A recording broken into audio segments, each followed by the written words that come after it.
مرحبا مرحبا سلام رمضان مرحبا مرحبا سلام سلام رمضان. بسم اللہ الرحمن الرحیم. الحمدللہ رب العالمین والصلاة والسلام علی سید الانبیاء والمرسلین. ناظرین کرام السلام علیکم. سلام رمضان کے ساتھ تسلیم احمد صابری حاضر خدمت ہے. ماہ رمضان کی یہ اسپیشل ٹرانسمیشن. ناظرین کرام آج 17 رمضان ہے اور 17 رمضان کو نسبت حاصل ہے ان خوش نصیب ان خوش بخت لوگ، وہ لوگ کہ جو آقا علیہ الصلوۃ والسلام کے وفادار اور جانثار ساتھی ہیں. ان کی یاد میں آج کا دن منایا جاتا ہے. بدر کا دن، غزوہ بدر، باطل اور حق کے درمیان پہلا معرکہ، کفر اور ایمان کے درمیان پہلی جنگ جس کا نام غزوہ بدر ہے، جس کے لیے آقا علیہ الصلوۃ والسلام نے فرمایا کہ مولا اگر یہ 313 نہ رہے تو اس کائنات میں تیرا نام لینے والا کوئی نہیں بچے گا. اور اللہ رب العزت نے فتح مبین عطا کی. مقابلے میں 3 گنا اور اسلحے سے زیادہ لیس، اور اس طرف 313 جانثار جو اپنی جانیں نچھاور کرنے کے لیے حضور نبی کریم صلی اللہ علیہ وآلہ وسلم کے ساتھ تھے.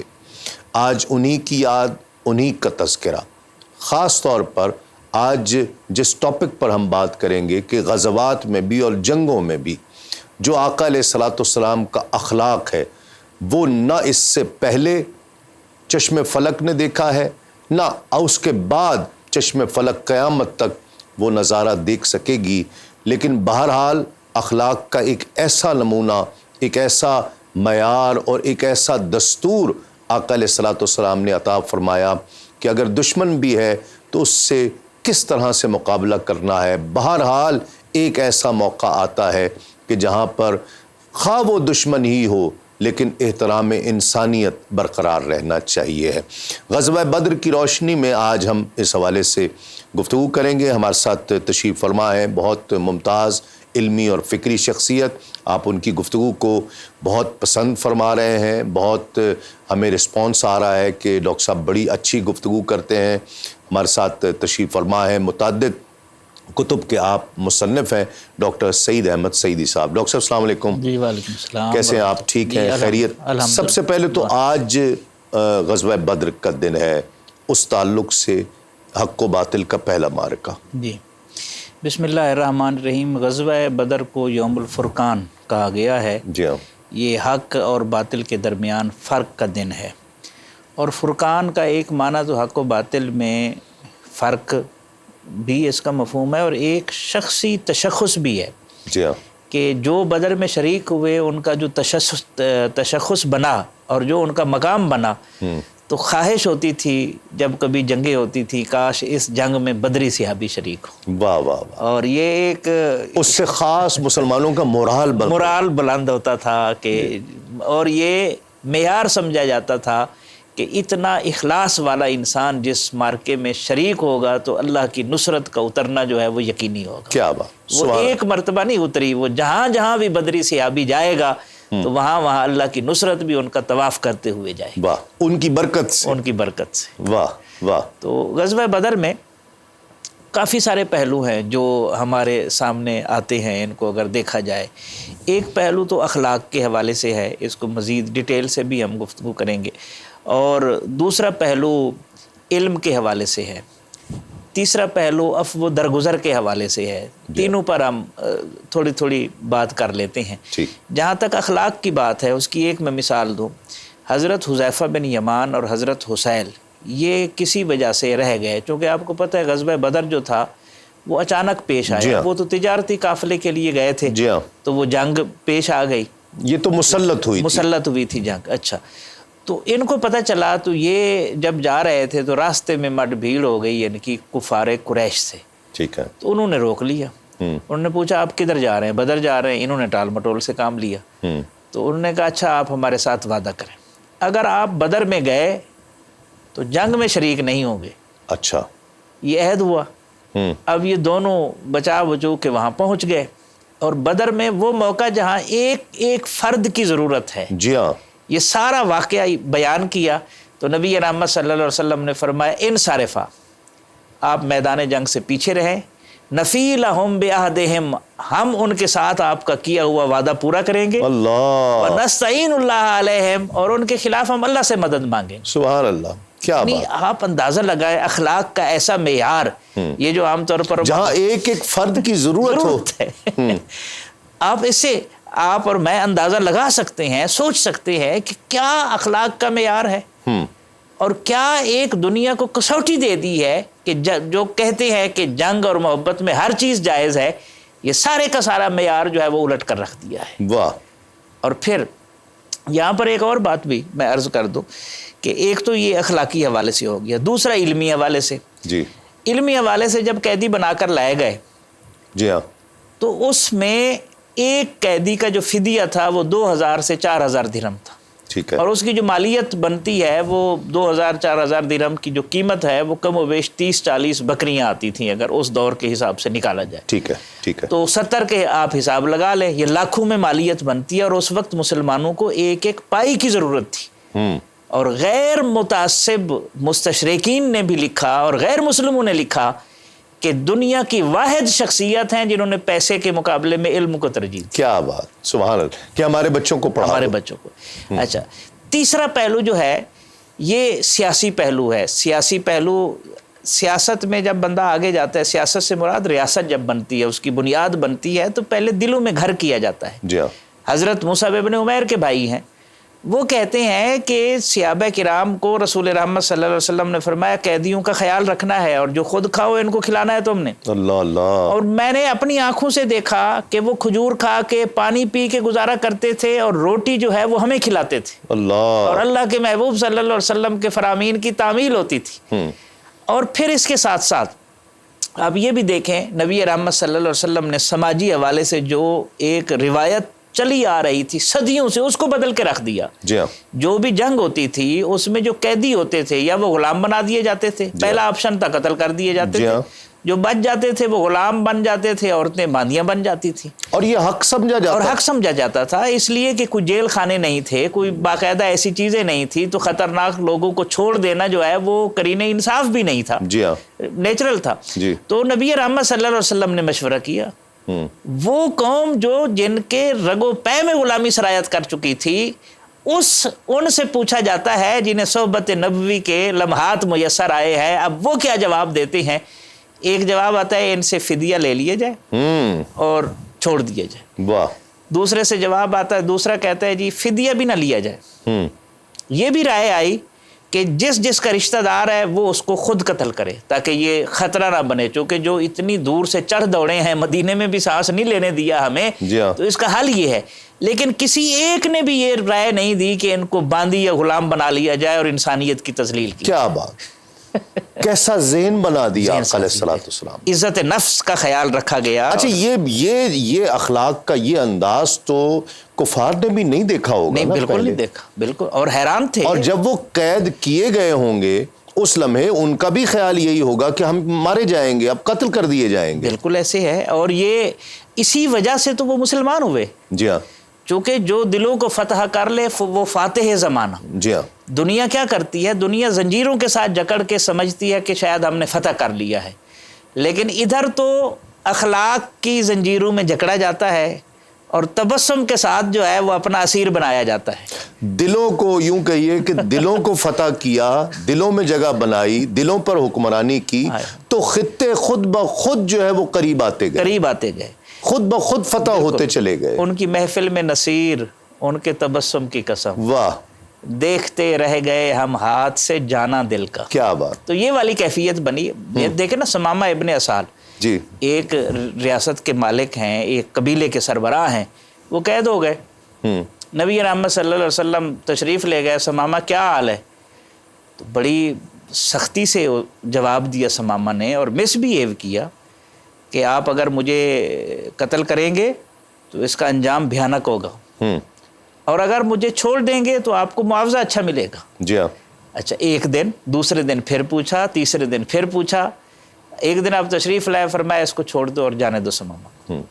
بڑا حیران ہوا اور غصے میں تھا، نفرت تھی، سر پٹ گھوڑا دوڑایا، بار مدینے سے نکلنے کے لیے.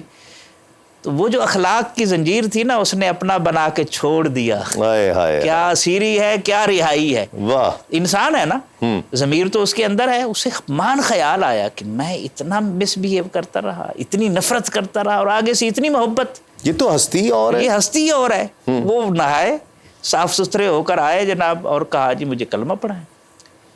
اور عرض کی حضور میں جا رہا ہوں مکہ، میں جا رہا تھا عمرہ کرنے. یہ تو بڑی بھیڑ ہوئی، مجھے پکڑ کے لے آئے، مجھے اجازت دیں. وہاں گئے تو وہاں بھی پھر یہ اسلام کے محافظ بن گئے، دفاع کرنے لگے. تو مڈ بھیڑ ہوئی تو اس نے کہا تمہیں پتہ ہے تمہاری گندم کہاں سے آتی ہے؟ وہ ہمارے ہی خطے سے جاتی ہے، اور میں نے ایک دانہ بھی نہیں آنے دینا، میں سربراہ ہوں اس قبیلے کا. اللہ اللہ. اور پھر ایک وقت آیا جب سپلائی رک گئی اور وہ بھوکوں مرنے لگے، باوجود کہ جانی دشمن ہیں، کافر ہیں.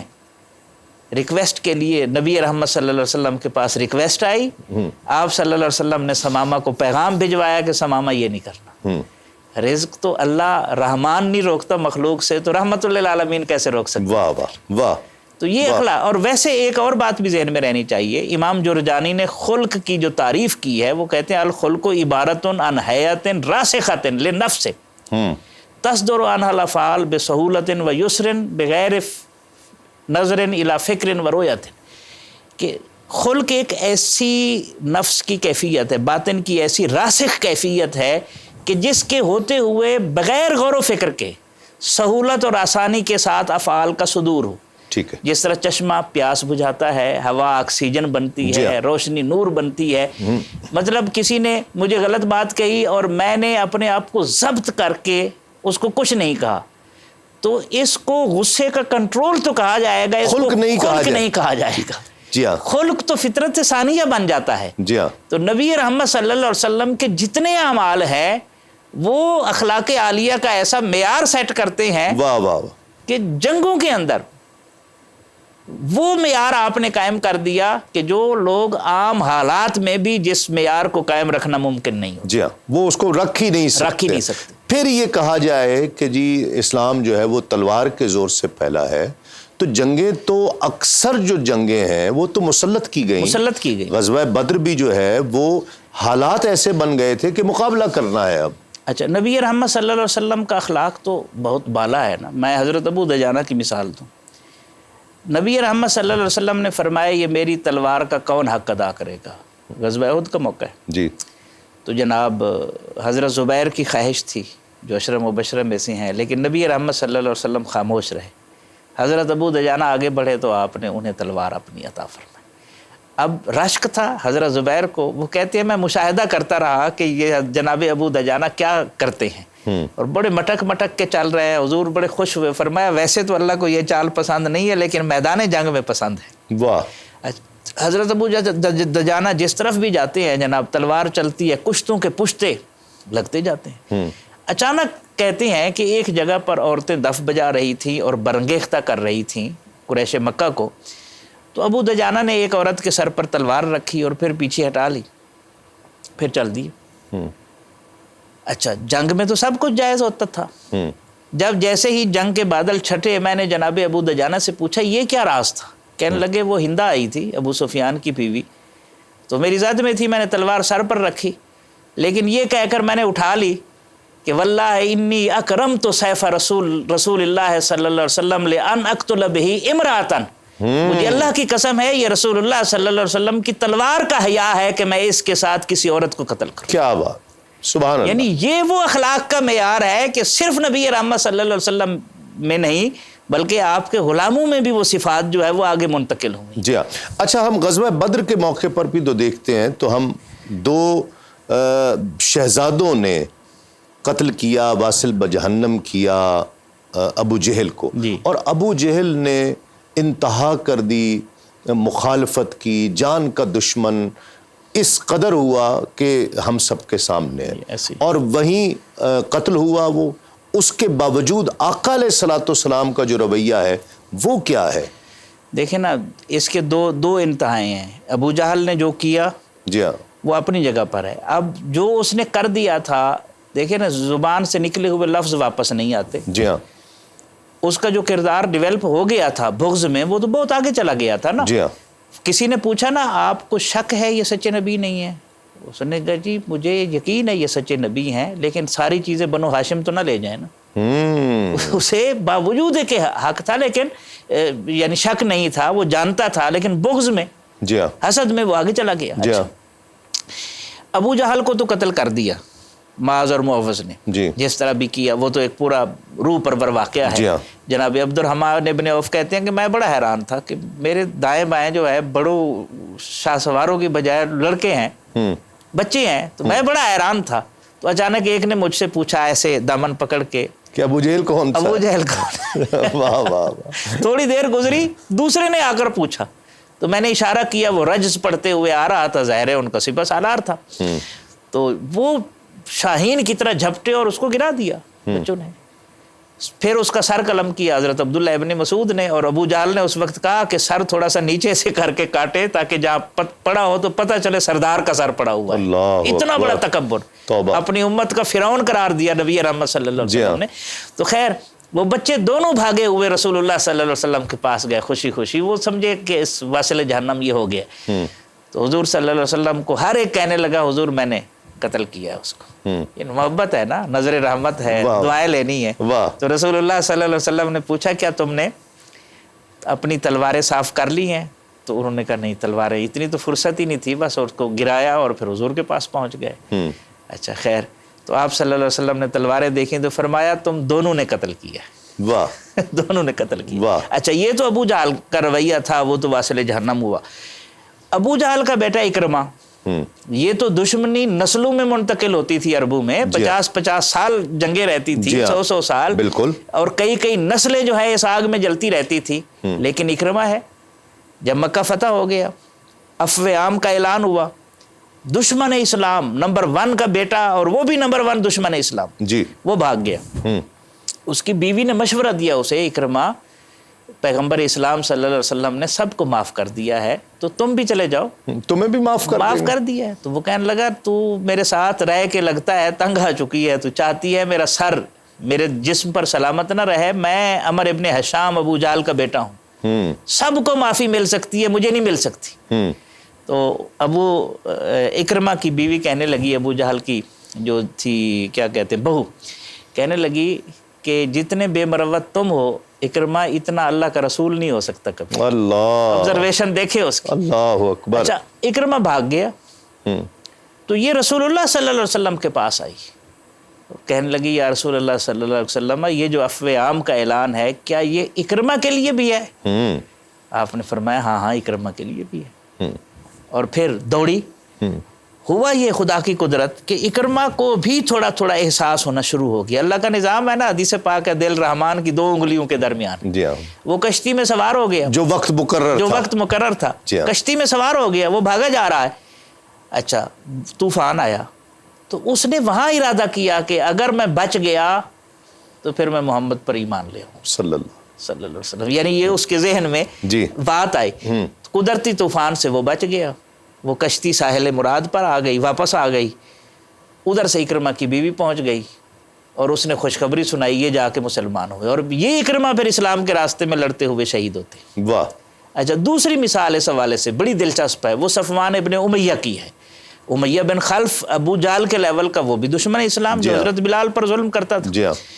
اب صفوان ڈر کے مارے، صفوان نے عمیر ابن وہب کو باقاعدہ حضور صلی اللہ علیہ وسلم کو شہید کرنے کے لیے مدینے بھیجا تھا، اور وہ حضور کے اخلاق سے متاثر ہو کر مسلمان ہو گئے تھے.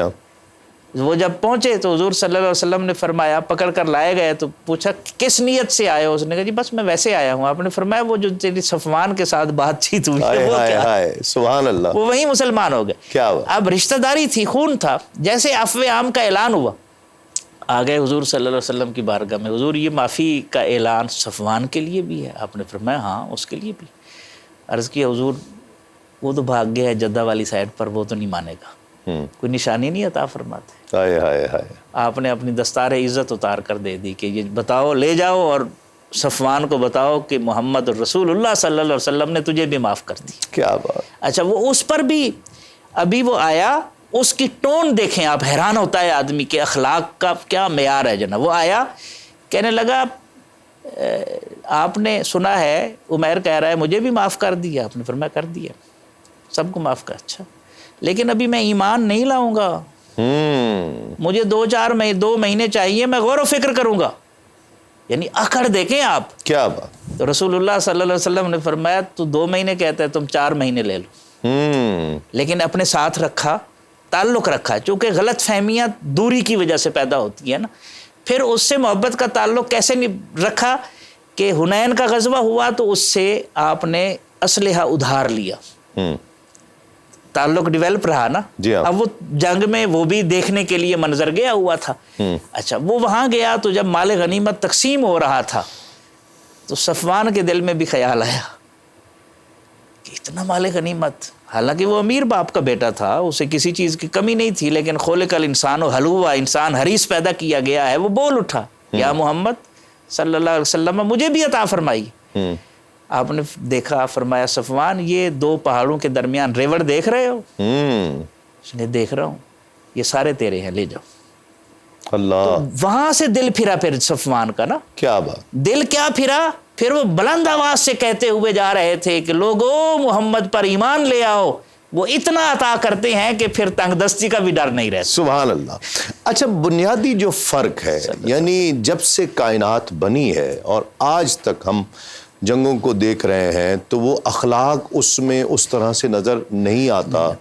جو بنیادی فرق ہے میں چاہتا ہوں کہ اس پر آپ روشنی ڈالیں کہ وہ یا تو طاقت کے لیے کیا گیا، یا اقتدار کے لیے کیا گیا، یا دولت کے لیے کیا گیا، یا شہرت کے لیے کیا گیا، یا کوئی اور ہوس تھی جس کی وجہ سے. سرکار دو عالم صلی اللہ علیہ وآلہ وسلم نے یہ ایک واحد موقع تھا کہ جب آقا علیہ الصلوۃ والسلام نے دکھایا کہ یہ جنگیں اللہ کی رضا کے لیے بھی کی جا سکتی ہیں. سبحان ہے یہ ایک بنیادی فرق تو یہ ہے نا. یہ اعلائے کلمت اللہ، یعنی اللہ کے نام کی سر بلندی کے لیے جنگیں لڑی گئی. آپ دیکھیں نا مال غنیمت کو انفال کہا گیا، سورہ انفال اتری. جی ہاں. یعنی اس میں کسی کا حق نہیں ہے. جی. یہ اضافی چیز ہے. نفل کہتے ہیں نا اضافی چیز. فرض ہے، واجب ہے، سنت ہے. نفل اضافی چیز ہے. جی. ٹھیک ہے. انفال کا معنی یہ ہے کہ مال غنیمت اضافی چیز ہے. مسلمان اللہ کی رضا کے لیے لڑتا ہے. بالکل. اس کی نظر مال غنیمت پر نہیں ہوتی. بالکل. ایک اور دوسرا اعلائے کلمت اللہ کے لیے جب بندہ لڑتا ہے تو اس کا رنگ ڈھنگ بھی اور ہوتا ہے. جی ہاں. اب دیکھیں میدان جنگ میں کئی ایسے واقعات ہیں. میدان جنگ میں جب گئے دشمن سامنے آیا، مقابلہ ہوا ہے، اور جب قیدی بنا دیے گئے ہیں تو پھر ان کو قتل نہیں کیا جب جنگ ختم ہوئی ہے. پھر ان کے اعضاء نہیں کاٹے، ہاتھ پاؤں نہیں کاٹے، ان کو اذیت نہیں دی. جی ہاں. بلکہ اگر کوئی زخمی تھا تو اس کی تیمارداری کی. اور یہ سلسلہ محمد بن قاسم جب سندھ میں آیا تھا، جنگیں ہوئی نا، تو ایک کمانڈر دوسری طرف سے جو ہے وہ زخمی ہوا تو پکڑا گیا، تو محمد بن قاسم نے خود اس کی مرہم پٹی کی. وہ بڑا حیران ہوا، یہ روایت تو سنی ہی نہیں تھی کہ دشمن ہاتھ میں آئے اور پھر اس کی مرہم پٹی کی جائے. یہ آپ کیا کر رہے ہیں؟ تو میں ٹھیک ہو جاؤں گا تو پھر آ جاؤں گا مقابلے میں. اس نے کہا جی اس وقت آپ زخمی ہیں، اس وقت ہمارا دین ہمیں کہتا ہے کہ کوئی زخمی ہو، مجبور ہو، تو اس کی تیمارداری کی جائے، اس کا علاج کیا جائے. خواہ وہ دشمنی کیوں نہ ہو. خواہ وہ دشمنی، جان کا دشمنی کیوں نہ ہو. صرف دشمن نہیں، جان کا دشمن. تو جب آپ ٹھیک ہو جائے تو پھر آ جائے، کوئی مسئلہ نہیں. پھر میدان ہے، گھوڑا ہے، میدان ہے، ہم پھر سامنے آئیں گے. صحیح. تو اس لیے مسلمان میدان جنگ میں صرف ہتھیار اٹھاتا ہے، اور جیسے ہی جنگ کے بادل چھٹ جاتے ہیں وہ پھر شیر و شب و رحیم اور کریم بن جاتا ہے. یہ اس کا اظہار ہے کہ وہ جو جنگ تھی وہ اللہ کی رضا کے لیے، اللہ کی رضا کے لیے، اللہ کا پیغام، اللہ کا وہ حق نافذ کرنے کے لیے، بلا شبہ. ورنہ کوئی ذاتی اناد نہیں تھا. حضرت مولا کائنات کی مثال سامنے، وہ تھوک دیا اور مولا کائنات اٹھ کے چلے گئے. بالکل ایسے. یہ مثال ہمارے سامنے ہے.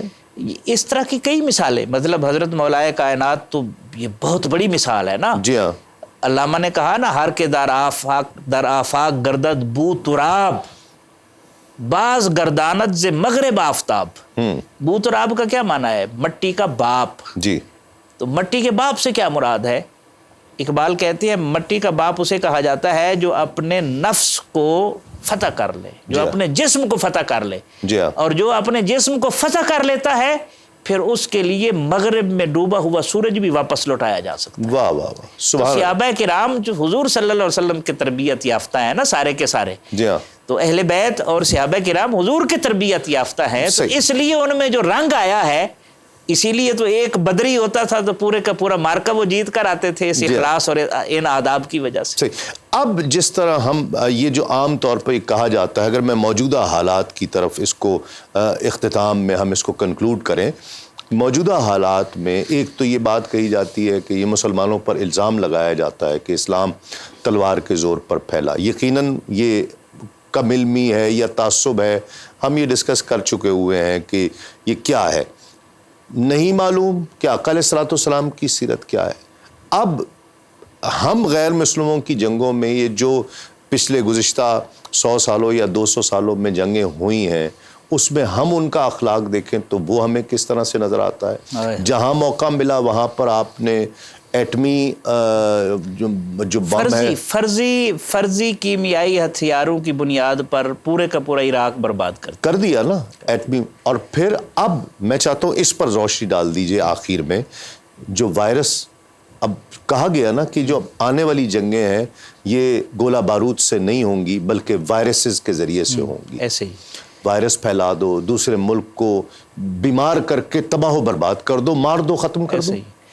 اسلام اخلاق کہاں رہا؟ اخلاق تو ہے ہی نہیں، اخلاق تو ہے ہی نہیں. دیکھیں گوانتانامو بے اور اس ابو غریب جیل اور یہ سارے کے سارے مناظر جو ہیں، جو مسلمانوں کے ساتھ سلوک کیا گیا، جو ان کے مقدسات کو جس طرح ٹارگٹ کیا گیا، قرآن پاک کی جس طرح ان کے سامنے توہین کی گئی، جی ہاں، یہ سارے مناظر دنیا نے دیکھے ہیں اور پتہ ہے. جی یہ ایک طرف آقا علیہ الصلوۃ والسلام کی سیرت مبارکہ ہے کہ جو دشمن کی بھی مرم پٹی کر رہے ہیں، ہاں جی مرم پٹی کر رہے ہیں، ٹھیک ہے، اور قتل نہیں کر رہے، اور وہ رویہ اپنایا کہ وہ مسلمان ہو گیا. اچھا پھر مسلمانوں کی لاشوں کی انہوں نے تو بالکل ہی بے حرمتی کی نا. حضور صلی اللہ علیہ وسلم تو یہودی کا بھی جنازہ جا رہا ہے تو احترام میں کھڑے ہو جاتے جی.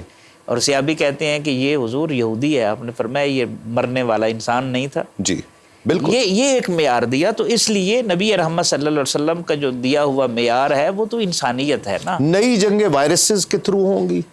جی اسی طرح ہے. وہ کسی نے کہا تھا آنے والی جنگیں کلاس رومز میں لڑی جائیں گی، تو یہ ساری چیزیں لیبارٹریوں میں بنتی ہیں اور آگے پھر پھیلائی جاتی ہیں.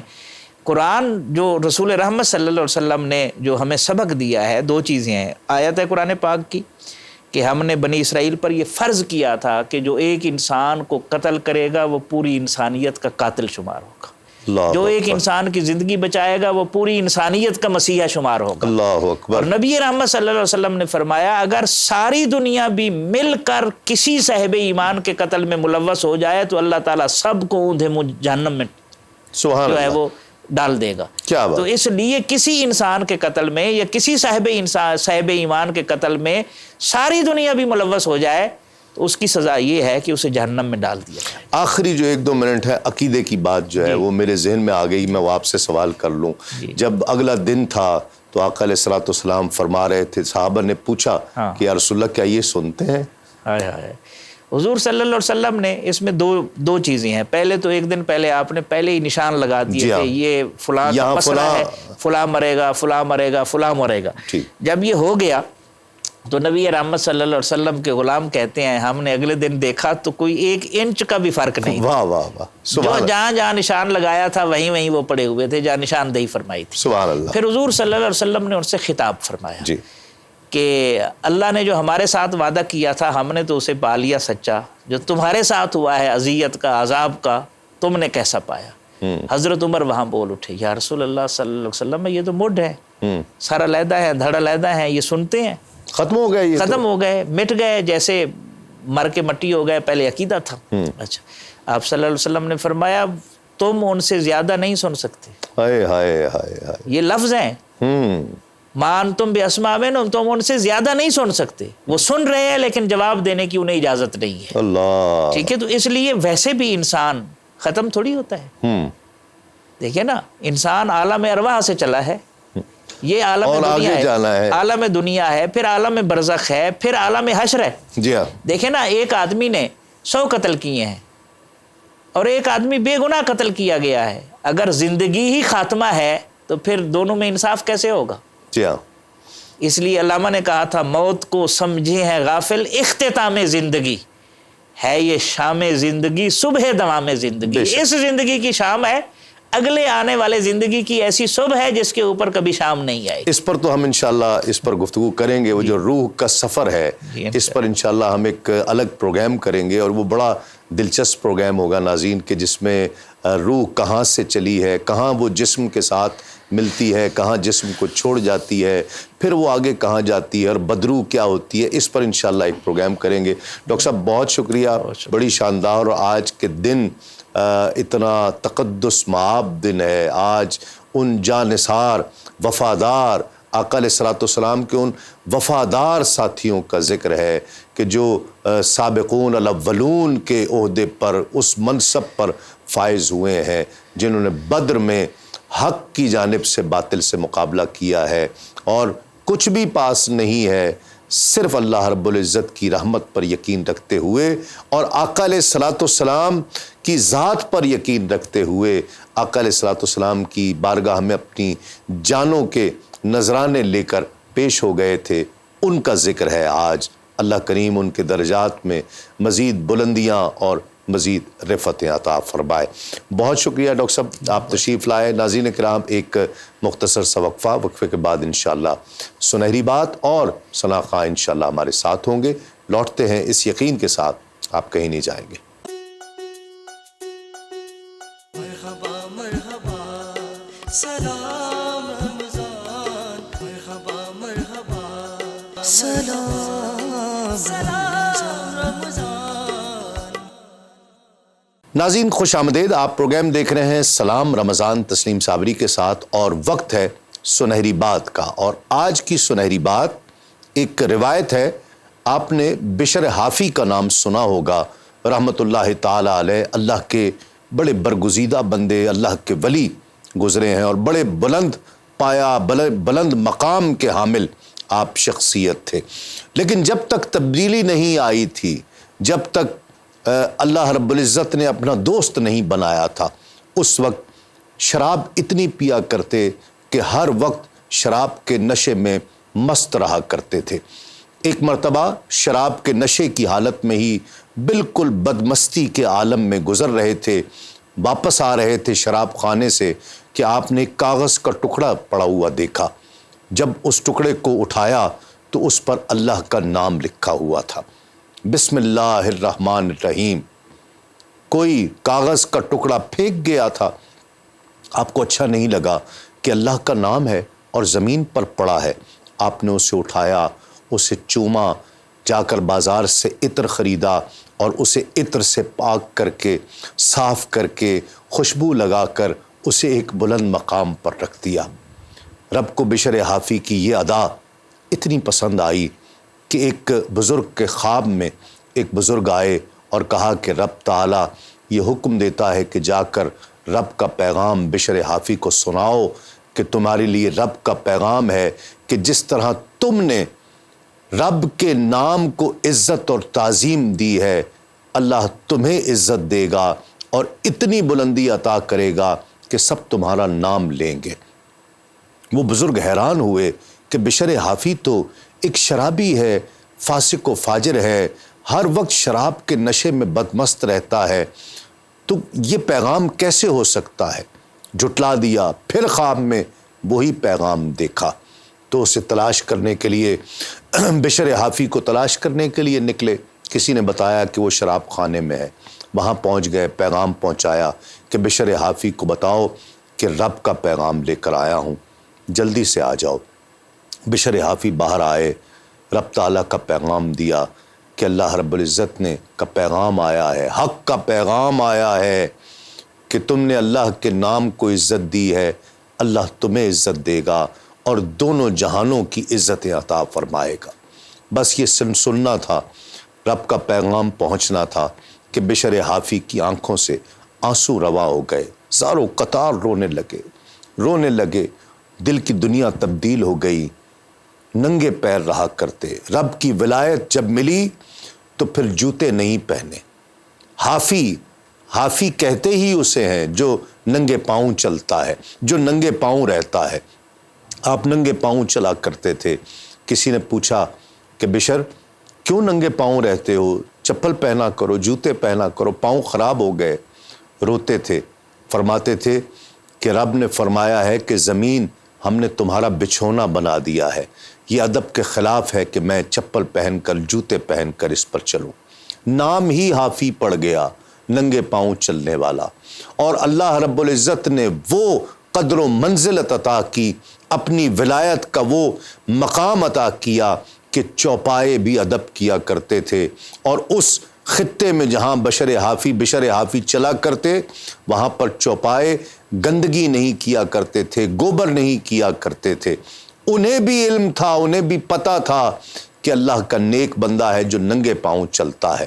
ایک دن ایک چوپائے نے گوبر کیا تو اس کا مالک پریشان ہو گیا کہ آج میرے جانور نے گوبر کیوں بازار میں کر دیا۔ انہیں یہ اندیشہ ہو گیا کہ کہیں بشر حافی اس دنیا سے رخصت تو نہیں ہو گئے، کہ چوپائے تو ایسا کرتے ہی نہیں تھے۔ پتہ چلا کہ بشر حافی کا انتقال ہو گیا ہے۔ ناظرین کرام، رب تعالی جسے اپنی ولایت کا، اپنی دوستی کا، جسے وہ چاہتا ہے عطا کرتا ہے، اور پھر جب وہ اپنی ولایت اور دوستی کا مقام اور مرتبہ عطا کر دیتا ہے، منصب عطا کر دیتا ہے، تو پھر اسے دونوں جہانوں کی عزتوں سے سرفراز فرما دیتا ہے۔ ناظرین، ایک مختصر سا وقفے سے جب ہم لوٹیں گے تو عالمی شہرت یافتہ ثنا خواں شکیل اشرف قادری ہمارے ساتھ ہوں گے۔ دیکھتے رہیے سلام رمضان، ایک مختصر سے وقفے کے بعد۔ مرحبا مرحبا سلام رمضان، مرحبا مرحبا سلام رمضان۔ ناظرین خوش آمدید، آپ پروگرام دیکھ رہے ہیں سلام رمضان تسلیم صابری کے ساتھ، اور پروگرام کے آخری حصے میں ہمیں جوائن کیا ہے ہم سب کے بہت پسندیدہ نوجوان ثنا خواں۔ بہت کم عرصے میں انہوں نے بہت عزتیں کمائیں، اللہ رب العزت نے بڑا نوازا۔ انہوں نے محنت، ماشاءاللہ بہت محنت کی۔ میں ان کے اس جذبے کو بہت پسند کرتا ہوں کہ وہ ثنا خواں جو محنت کرتا رہتا ہے، اپنا کام کرتا ہے، اپنی کوشش کرتا ہے، اللہ رب العزت اسے اس محنت کا ثمر ضرور عطا کرتا ہے۔ تو میں ان کو خوش آمدید کہتا ہوں۔ عالمی شہرت یافتہ ثنا خواں شکیل اشرف قادری ہمارے ساتھ تشریف فرمائے۔ السلام علیکم۔ جی وعلیکم السلام۔ شکیل بھائی بہت شکریہ، آپ تشریف لائے، اور آغاز کرتے ہیں آپ وہ شاہ حسین کی جو کافی پڑھتے ہیں۔ ناظرین کرام، بزرگوں کے کلام کی اپنی ایک چاشنی ہوتی ہے، اپنی ایک لطافت ہوتی ہے، اپنا ایک کیف ہوتا ہے، اس لیے کہ بزرگوں کے کلام مشاہدات کے ساتھ ہوتے ہیں۔ وہ صرف الفاظ نہیں ہوتے بلکہ اس کے پیچھے احساس ہوتا ہے، اور وہ محبت کو کشید کر کے جو الفاظ کی صورت دیتے ہیں، الفاظ میں اپنے جذبات کو جب ڈھالتے ہیں تو پھر جب وہ کلام سامنے آتا ہے تو اس کی کیفیت کچھ اور ہوتی ہے۔ بے شک۔ یہی اس شاہ حسین کی کافی۔ بسم اللہ۔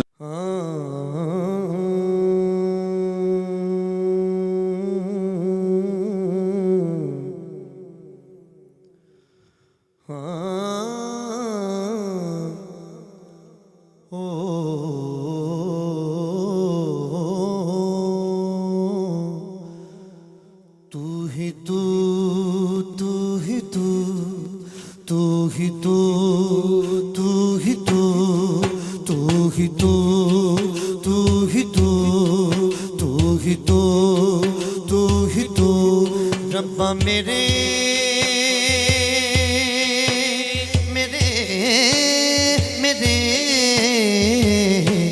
حال دم ہے رم تو حال دم ہے رم تو ربا میرے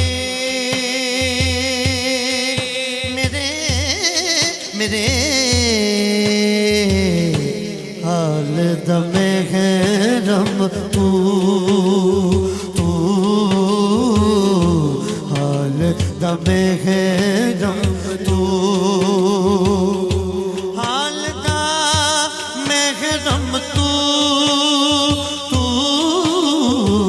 حال دم ہے رم تو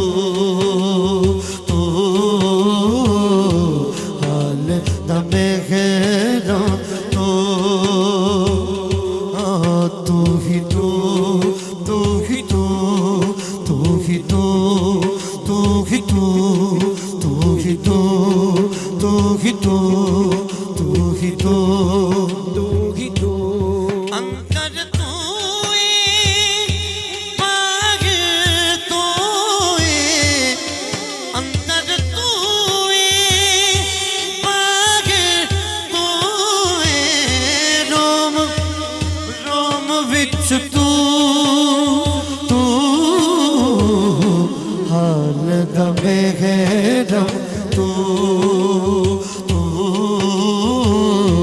حال دمے غیرم تو ہی تانا تو ہی بانا تو ہی تانا تو ہی بانا میرا سب کچھ تو حال دمے غیرم تو حال دمے غیرم ربا میرے میرے میرے حال دمے غیرم تو حال دمے غیرم کہے حسین فقیر نمانا ہو کہے حسین فقیر نمانا کہے حسین کہے حسین فقیر نمانا میں نہ ہی بس تو حال دمے غیرم تو حال دمے غیرم تو مولا مولا مولا مولا مولا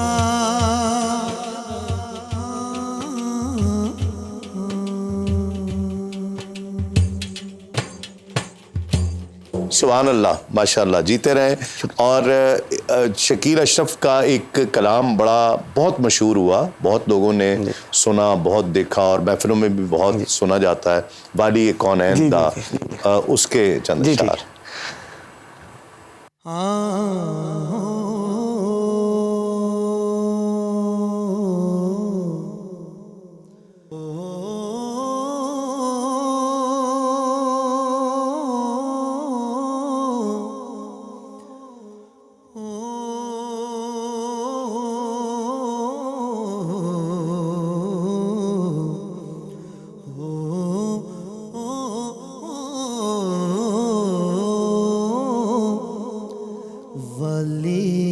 کونین دا نانائے حسنین دا والی کونین دا نانائے حسنین دا والی کونین دا نانائے حسنین دا سارے جگ تو سونا ہے من مونا ہے والی کونین دا نانائے حسنین دا والی کونین دا نانائے حسنین دا سارے جگ تو سونا ہے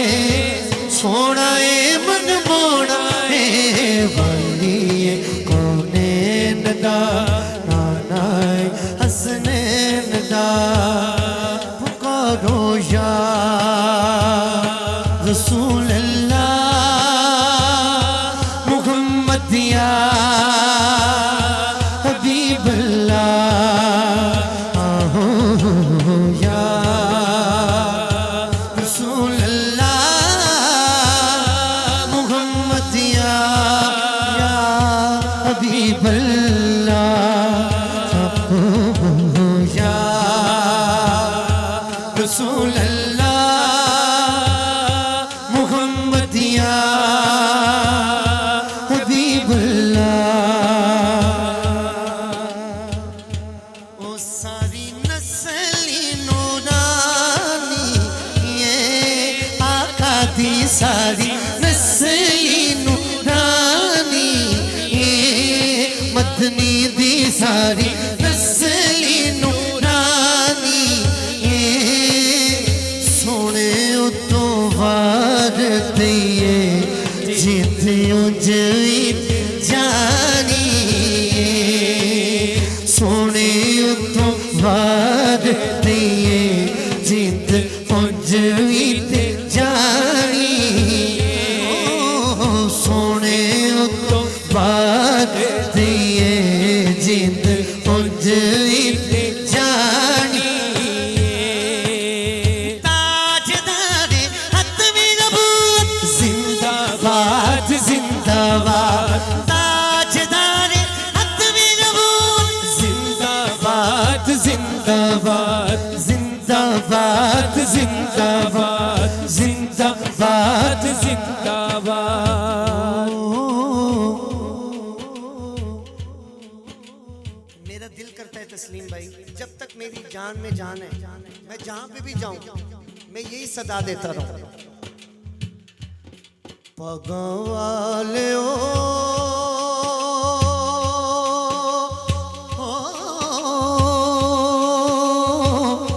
نام جپو سونا نام، نام مدنی دا نام، نام ڈھول دا نام، نام مٹھا نام، نام مٹھا نام، نام مٹھا نام، آیا سونا مک گیا رونا، آیا سونا مک گیا رونا، مک گئی غم دی شام، شام سونا نام، نام سونا نام، نام مدنی دا نام، نام ڈول دا نام، ہو مٹھا نام، سب سے اولا والا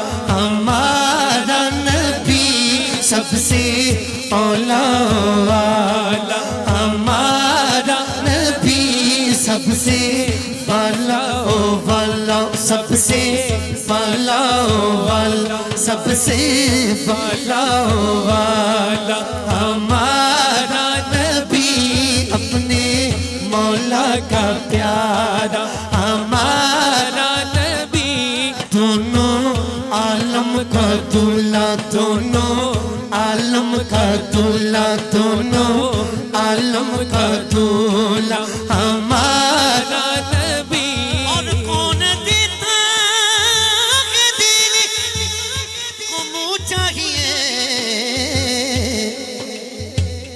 وہ دینے والا ہے سچا ہمارا نبی، دینے والا ہے سچا ہمارا نبی، نبی نبی نبی والی کونین دا، نانائی حسنین دا، سارے جگ تو سونا ہے، سونا ہے من مونا ہے، والی کونین دا، نانائی حسنین حسنین دا۔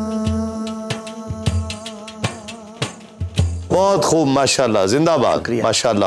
آخر میں شکیل بھائی ایک کلام میں جو فرمائش کر رہا ہوں، اس زندگی دا کی اعتبار میرے آقا، یہ مجھے یاد ہے بالکل اچھی طرح، بہت سال پہلے کشمیر میں انہوں نے یہ پہلی دفعہ یہ کلام پڑھا، کشمیر میں ایک محفل ہو رہی تھی، تو وہ ہمارے احسان بھائی کے ہاں سرائے عالمگیر والے جو ان کے ہاں محفل ہو رہی تھی، تو انہوں نے یہ کلام پڑھا، تو وہ مجھے بار بار کہیں کہ جی آپ، میں بڑا مجھے پسند آیا، تو انہوں نے مجھے احسان بھائی نے کہا کہ آپ بیچ میں گرا کریں، تو وہ گرا کی، اور پھر میں نے یہ کلام تیار کر لیا، اور محفلوں میں میں پڑھتا تھا، اور جب بھی لیکن شکیل بھائی ساتھ ہوتے تو میں کہتا تھا اور اب بھی کہتا ہوں اور کہتا رہوں گا کہ یہ کلام انہوں نے پڑھا ہے اور میں اس کی گرہ میں نے تیار تسلیم بھائی میرے لیے بڑی خوش قسمتی کی بات تھی تب بھی اور آج بھی اگر آپ میرے ساتھ پڑھیں گے تو میں سمجھتا ہوں یہ میرے لیے خوش قسمتی کی میں بات پڑھوں گا انشاءاللہ. آپ بڑا خوبصورت اس کو پڑھتے ہیں. بالکل بسم اللہ. مزہ دوبالا ہو جاتا ہے آپ کے بیچ میں بالکل پڑھنے. انشاءاللہ پڑھتے میں ہیں. اشعار پیش کرتا ہوں.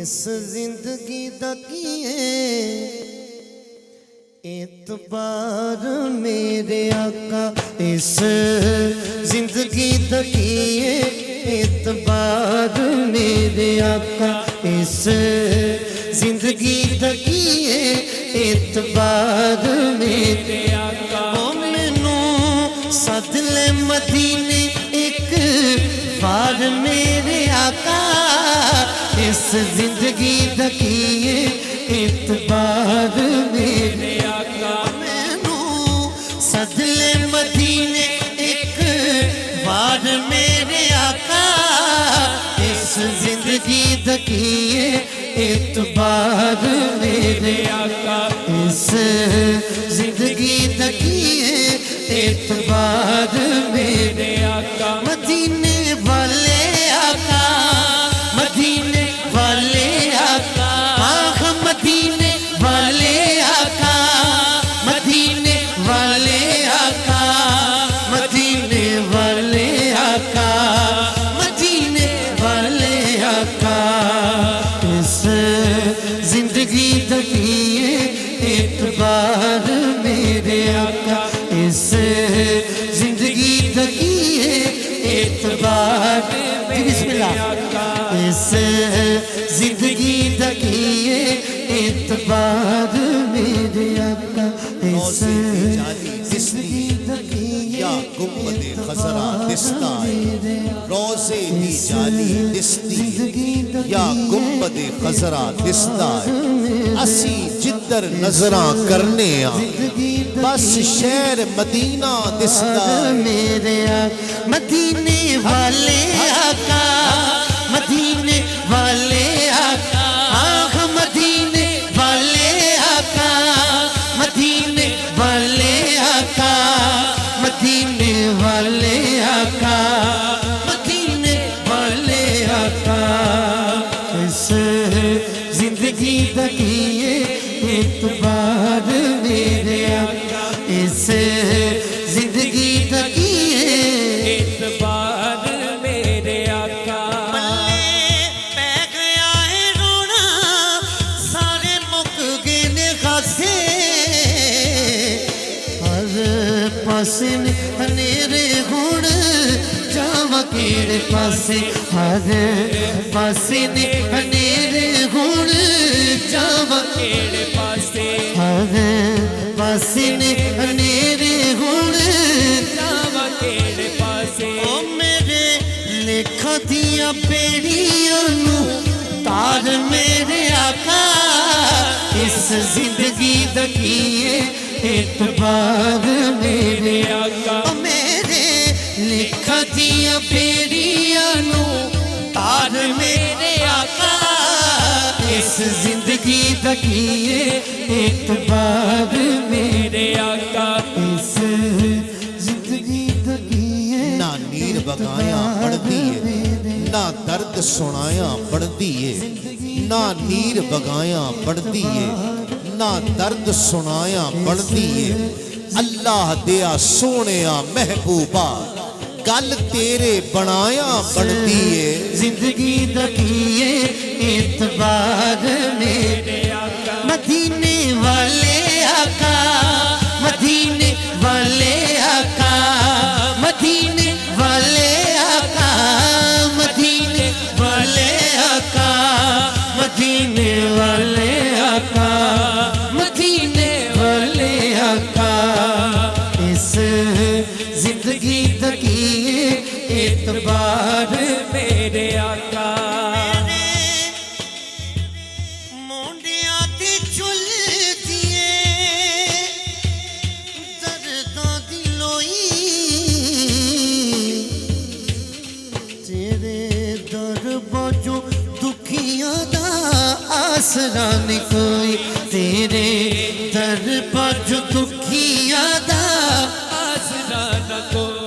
تیرے در جو دکھیاں دا آسرا نہ کوئی میں دکھی میری سن لے پکار میرے آقا اس زندگی دکھیے اعتبار میرے آقا اس زندگی دکھیے اعتبار میرے اس ہندائے کرم خوش بختاں تے سلطان مدینے والے دا ہندائے کرم خوش بختاں تے سلطان مدینے والے دا کوئی قسمت والا بندا ہے مہمان مدینے والے دا مدینے والے آقا مدینے والے آقا آگا مدینے والے آقا مدینے والے آقا مدینے والے آقا مدینے والے آقا اس زندگی تکیے اعتبار سونیا سونیا سونیا سونیا سونیا سونیا